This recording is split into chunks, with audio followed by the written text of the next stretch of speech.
everybody. Welcome back to Goodnight, Lighthouse. I'm Miss Dorothy, and I'm here to read you another story. And I have another book about Christmas.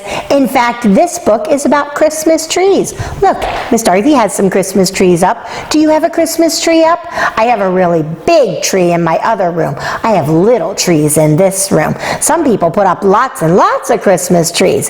But I have a book today about where you get those Christmas trees. And this book is called Christmas Farm.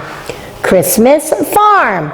This is about a lady who decides that she wants to grow some Christmas trees and sell them. So she starts a Christmas tree farm. I wonder how long it takes to grow a Christmas tree. We're going to have to get into this book and find out. Are you ready to get into this Christmas book with Miss Dorothy and learn about the Christmas farm? Good. I need you to sit up and listen up, because here we go. Christmas Farm, written by Mary Lynn Ray, illustrated by Barry Root. Wilma had grown petunias and sunflowers for years. She was ready to graduate to something else, but she couldn't decide what. Wilma had a beautiful garden of flowers, but now she wanted to grow something new. What would she grow? When snow fell on the last sunflower stalks, Wilma still didn't know how to make her garden different next year. And now there was Christmas to think of. On her back hill, Wilma had looked in July for the right tree to cut in December. Her Christmas began when she went for the one she had chosen and brought it home to her parlor. Ooh, she's going to cut down her very own Christmas tree. But before she wrapped the green branches with lights, she thought of people who had no back hill. Where would they find such fine trees? Then Wilma knew. She knew what to plant instead of petunias. She needed a shovel, string, scissors, time. She needed good brown earth, and she had them all. So Wilma ordered 62 dozen small starts of balsam for spring. She was pretty good at counting by dozens. When she made donuts on Saturday mornings, she always made a dozen. But 62 dozen was a lot of trees. She would need help setting them out. She would need Parker. Who's Parker? Parker lived next door. He was 5, like the seedlings. Every 4th of July, Wilma and Parker made a parade, waving flags and banging on pots and pans. At Halloween, they made jack-o'-lanterns. Parker had helped William grow sunflowers, and he would help again. Wow, she's got a little helper in the neighborhood. As soon as the ground was warm, William and Parker began. Using balls of string, they measured 24 straight rows. Then they dug 62 dozen holes, and they planted 62 dozen trees.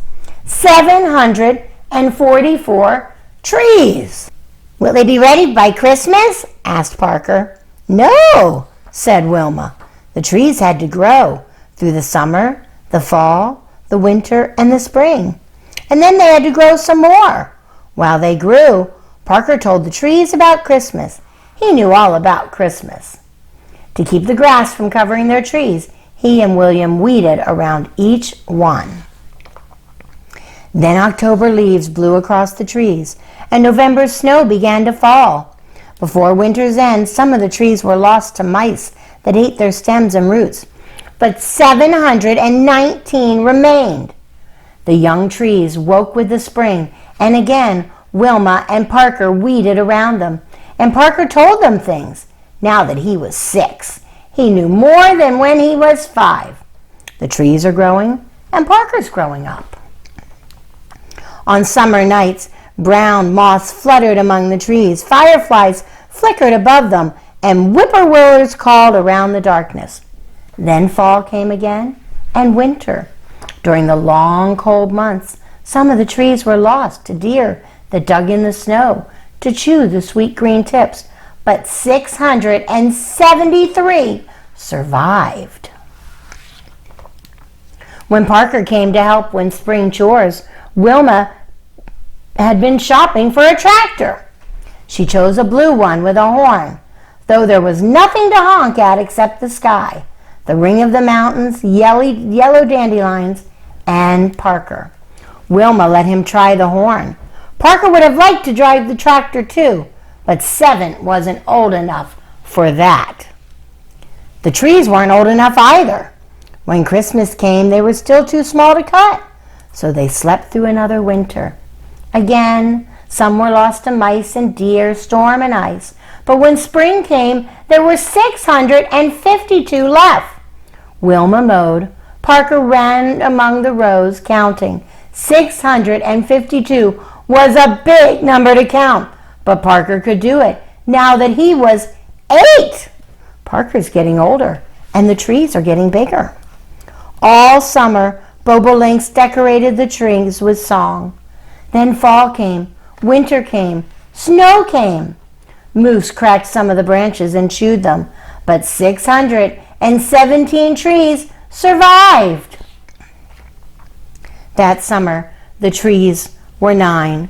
It was time to shape them. Wilma and Parker worked together. Now that he was 9, Parker could reach almost as high as Wilma. Some of the trees they left as their branches had grown, for people who liked trees that way. The rest they trimmed round and round, for people who liked them that way. Soon, the trees would be Christmas trees. One more winter, the trees slept under the snow. Only 2 were lost to ice, 11 to moose, and 7 to deer, but 597 remained. It was a busy spring for a boy and for trees turning 10. Parker and Wilma painted a sign. It said, "Christmas Farm." Then they built a stand and they brought tags, 50 dozen. At the end of the summer, they put up a second sign. It said, "Trees for sale." Some people came in August to choose a tree and tag it. Some came in October, more in November. The most came in December. All month, Wilma and Parker were cutting and carrying and sledding trees and making change from the money box. They sold 356 trees. Then a family who had a Christmas tree lot in the city came and brought another 210, filling their big red truck to the top. They've sold almost all their trees. At last it was time for Wilma and Parker to choose their trees. That night across their yards, Christmas trees twinkled. Far away, too, in rooms they never saw, in places they never knew, 566 trees that Wilma and Parker had grown wore lights and balls and tinsel in their branches, green balsam branches that smelled the sweet smell of Christmas. They're thinking about all the trees they sold to all the people. Back on the hill, the 29 trees that weren't chosen began winter again. Parker told them they would grow tallest for people who wanted tall trees next year. By spring, new green would appear where each cut tree had been. One tiny sprout would become a new trunk. The trees would grow back on their own, but some sprouts might be crooked, some might be chewed, and there was room on the farm to start more. So one Saturday night, each eating a donut, Wilma and Parker filled out an order for 83 dozen new seedlings. Then they waited for spring. Wow, that was a good book. We learned a lot about what it takes to grow Christmas trees on that book. This lady, Wilma and Parker, they grew so many trees. And they grew and grew. And you know what was interesting? The whole time the trees were growing, Parker was growing too. The trees kept getting older and Parker kept getting older. And the more that he grew, the more he could do to help Wilma on the Christmas farm. And now they're getting ready to order more trees so that they could sell more Christmas trees to you and to me. This was exciting. I really liked that book. I liked watching Parker grow up. That was a lot of fun. I have a friend named Parker, and this book made me think about him. I wonder if Parker knows how to grow Christmas trees. I'll have to go ask him. But we all know how to now, right? Because we read this book. This was a lot of fun. I am so glad we got together to read another Christmas book tonight.